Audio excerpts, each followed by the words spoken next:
This video is made for adult collectors because this toy is gonna slowly fall apart and die.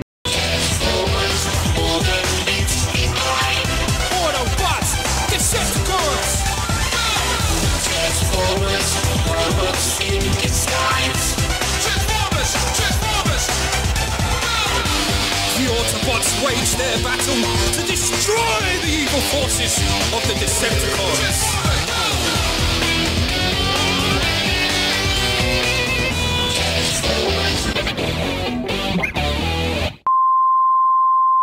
Transform and Rollout Optimus was something I was super excited to finally see news about, because I remember pre-ordering this when it was announced 100 years ago.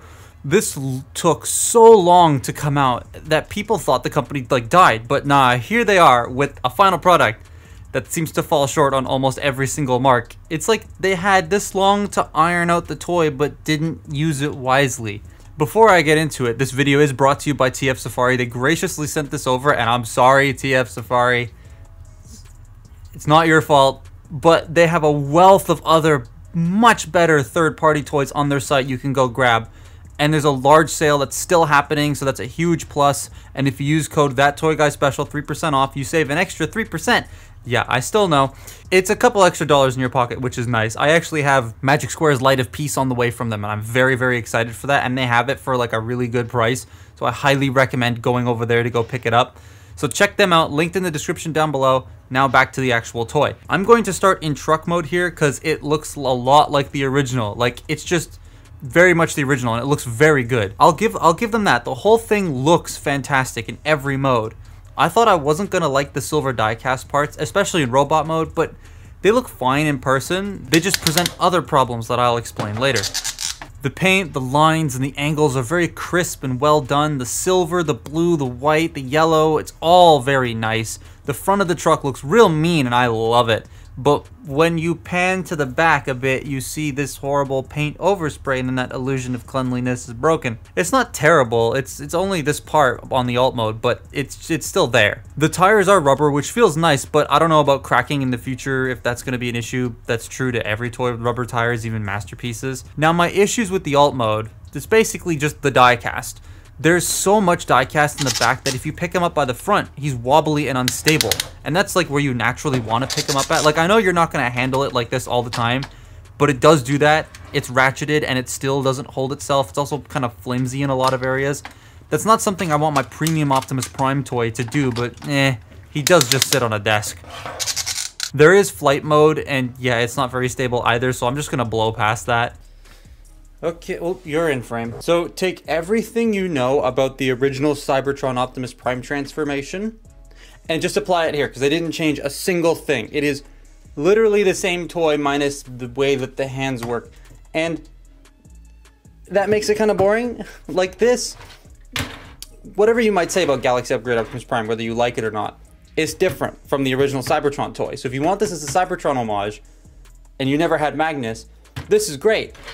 This is literally just the same thing. It's okay. So for starters, make sure that's straight.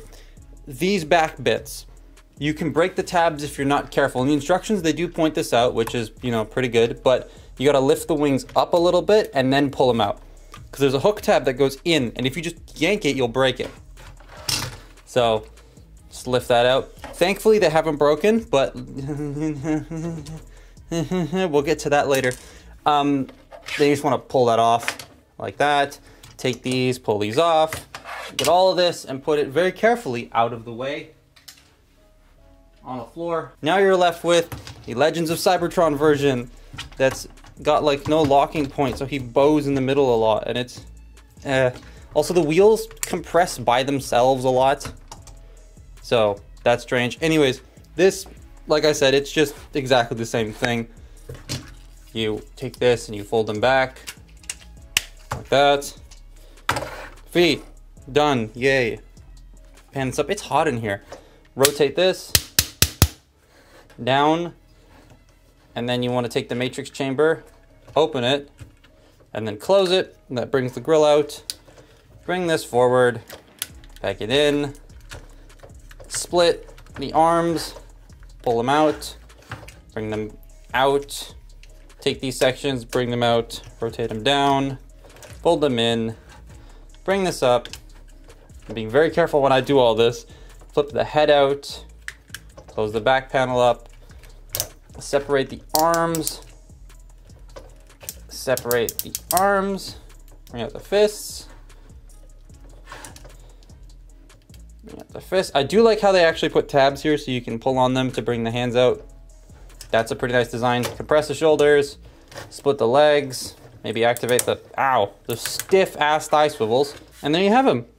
It's just the original toy, but clickier. The robot mode looks really, really good. Like, that looks so sick, chrome and all. I really thought it was gonna bug me, but the chrome doesn't, and it offers a superb amount of heft to the toy. It feels extremely premium. The plastic feels comfortable in the hand and not like extremely sharp, which most third-party companies do, which is a plus, I think. The not sharp is a plus. He can hold his gun and it looks pretty alright in a pose. My only issue is the lack of like a back. Like, it feels like something's missing there, but whatever. So what marks does this toy miss? Well, most of the functionality of this thing doesn't work. Let's start from the top and work our way down. The head. The head is sick looking. Like, even the face changing gimmick is cool, but I'll show that later on. The neck, though, apparently likes to break out of the box. I got a copy that's fine, but apparently it just likes to crumble on people, and that's pain. It's also very tight to rotate, so I am scared about that. Then there's the arms. The elbows are so friggin' wobbly. Like, look at this. It's super shaky and weird, and I don't like that. It doesn't affect the structure, but it doesn't feel premium on this premium $150 US toy. Okay. I have to stop myself here because there is an important problem, or a couple of important problems I'd like to touch on a little bit further that I did not write into here. So, idiot here had a weird issue where his head would only rotate 30 degrees either way. Now it seems to be fine, although I am scared to push it even further than that because I've heard it snaps off. The shoulder ratchets. He's supposed to have ratcheted shoulders, and he did when I got him. But now, no ratchets. No ratchets whatsoever. And actually, this one's really loose in certain areas. I thought they exploded, but they didn't. However, the way they've designed them is super stupid. Let me show you. The Cyberplanet key is magnetized to my screwdriver. So let's just get this. We're dissecting a toy live on camera. Hashtag ad, hashtag Raid Shadow Legends sent me an email once. And I could show you the ratchet joint. So this is the ratchet. This is the part with the teeth. You can see the teeth there. And this is the spoke that it's supposed to ratchet on, right? It's supposed to click as it turns. It's out of focus. But the problem is, it doesn't, because they screwed the spoke into the arm.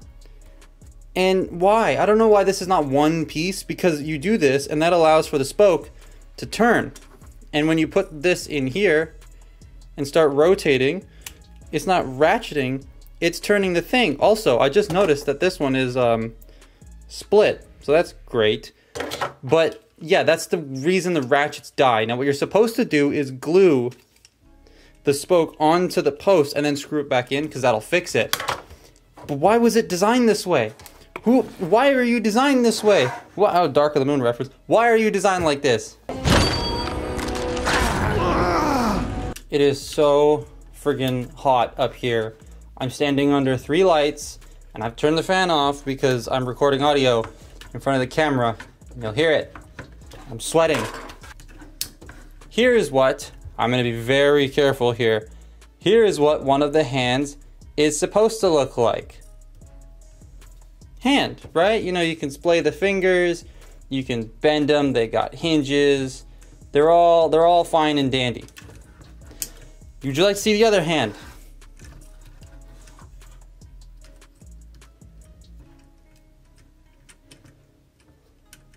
There's the other hand. Here are the other 2 fingers. They broke. Within a few hours of me owning it, they fell off. And I'm not rough with my third-party toys like this. So I know I get a lot of comments sometimes of people being like, you're rough with your toys, blah, blah, blah. If it couldn't take it, I wouldn't be rough with it, and I'm usually only rough with it on camera to emphasize a point. That's it. I don't go to my Hunt for the Decepticon shelf and just start throwing shit when I feel like it. No, that's not what you're supposed to do, and that's not what I do. This is a common problem. They ship you replacement fingers with this box, like with the figure. I like that. It shouldn't happen, but I'm glad they replace it. I didn't get any replacement figures. So TF Safari shipped this to me in a Commander of Stars like shipping box. So I'm assuming they never opened it. They just assumed, oh, it's in there. And why would they assume otherwise, right? Like I'm not blaming TF Safari for that. I'm blaming Commander of Stars for that because it wasn't in the box. Apparently it comes in like this little like bubble wrap thing that's taped up and the fingers are in there. I didn't get that little bubble wrap thing. I checked high and low. I didn't get it. I'm probably just gonna, I can just contact TF Safari and they'll probably send me replacement fingers. They're really good at that. But yeah, it's just, they came right off. Like, more bits are falling off. You just unsplay them. Oh, it's cracking. This one's cracking. Oh, this one's, yeah, I don't know how well you can see that. Oh, there it goes. There it went. There you go. Finger number 3. Oh, there's just like bits coming off the hand. I love this figure so much. Yay.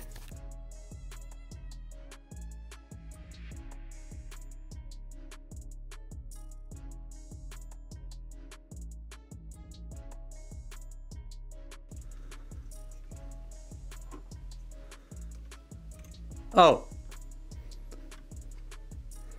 Well.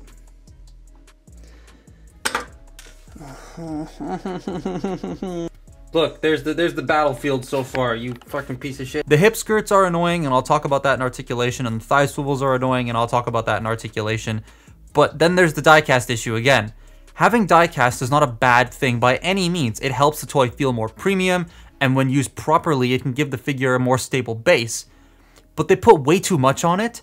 The feet, the shins, that makes sense. Stable base so the toy can stand.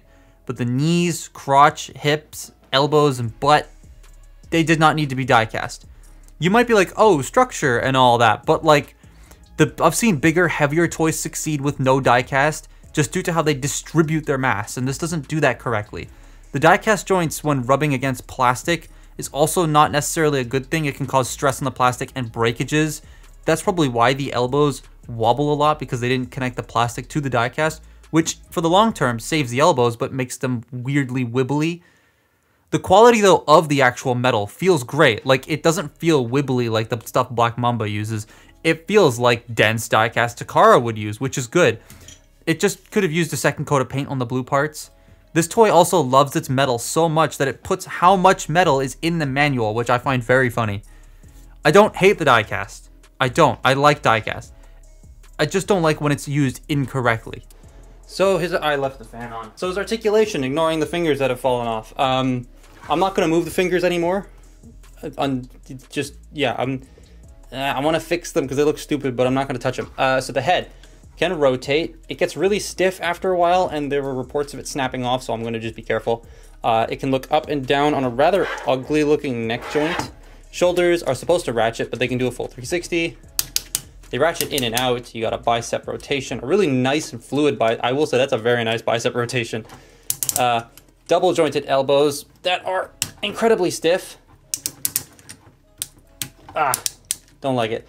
Wrist rotation, however, the wrist rotation is blocked by this panel here, so it's like, it doesn't like pull out or anything, so, you know, whatever. The waist joint, this is what I'll talk about the hip skirts. They're connected to the upper part of the waist. So when you rotate the waist, they want to rotate, and so you have to shift the crotch flap down in order to get the waist to do the rotation, and then you push the crotch flap up, but now it doesn't sit flush, so it looks strange. I don't know why they put them on here as opposed to on the thing. It was strange. Also, he does have an ab crunch. However, it does push the grill in, so I'll pop it out later. Hip skirts can move forward. Hips can go forward. They can go back. They can go in and out. And even though they're die-cast ratchets, they are still very strong ratchets. So he's not falling over, so that's really good. Thigh swivel, really stiff. It also sounds horrendously horrible. 90 or over 90 degrees of bend at the knee, and I like how the knee is actually like not a big gap. And then you have very limited ankle pivot, but you do have an ankle pivot, and the reason it's limited is because of the super mode, which we'll show later. But there we go. He's posable. He's really posable, but like there are the weird oddities like this and the grill popping in and the thigh swivels being all crunchy, but he still looks incredibly good in a pose. So that's all the base robot does. Now let's combine him. Combination is pretty much the same as the original, but it feels solid, nothing super fantastic about it, but it looks badass as hell. Like, this is a display piece that's very nice and just screams Cybertron to me. I'm genuinely impressed with how this looks, and I'm so stoked to look at it every day. The visual appeal hits me right in the nostalgia. I love it. But the backpack, even with those added heels, does weigh the figure down a smidge, and in poses he can fall over. His articulation is the same in this mode, so I'm not going to go into it. The ankles have a little bit more range, but that's about it. The new head bits also add a lot to this, and there's some yellow overspray on the cheek. God damn it. Also, the wings. I don't know how well this is going to show up on this dog-ass camera, but they came scuffed out of the box, which is kind of annoying. The cannons are also a tad heavy for their own ratchets, and you can plug them into his hands, although I'm never going to do that because of the fingers. This cannon opens up to reveal all this detail and LEDs, which I can't get working because no one has batteries that I need locally, and the printed circuit board shit is real scary. One static shock and that thing's broken forever. He also comes with an illegal Cyber Planet key that does fit into other Cybertron toys, which I love that. But what makes this illegal? It's the actually painted Autobot symbol on it. No idea why they thought that was a good idea.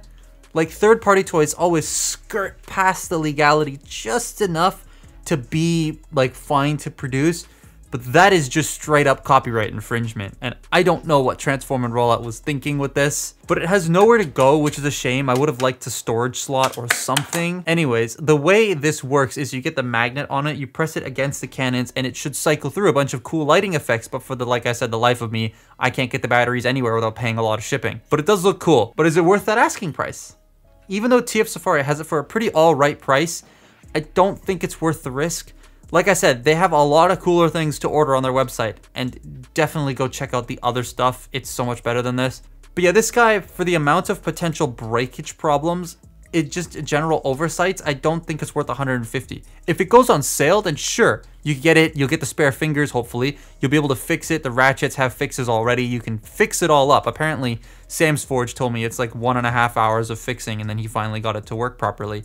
But it's $150 just seems like a bit too much. It's even more expensive in other places, so like, I would wait for a sale on this. If you want this purely to pose once and put on a shelf, then yes, it looks fantastic, and I would get it for full price. But if you want something to mess with a little bit, get the original, get Galaxy Upgrade. But that's my look at Commander of Stars. Follow me on Twitter and Instagram, and I will see you next time. Bye-bye.